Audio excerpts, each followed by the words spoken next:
Welcome to Sweet Life Beat Life. We hope this video helps. You begin by verifying permissions and tools. Make sure you can place command blocks or use the server plugin. Once done, record exact origin and destination coordinates and choose a safe Y level to avoid suffocation or void deaths. You must pick a unique warp ID now so the server won't overwrite existing warps. Also confirm player limits and cooldown settings so your warp behaves as expected when multiple players use it simultaneously. Next, implement the teleport.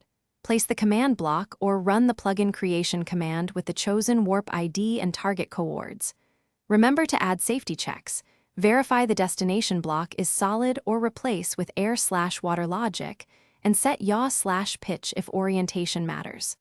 Once configured, test using a non-admin account so cooldowns and permissions are accurate.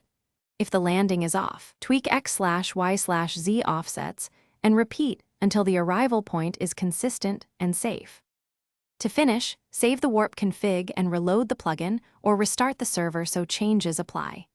Then announce the new warp and monitor server logs for errors like permission denials or command block failures.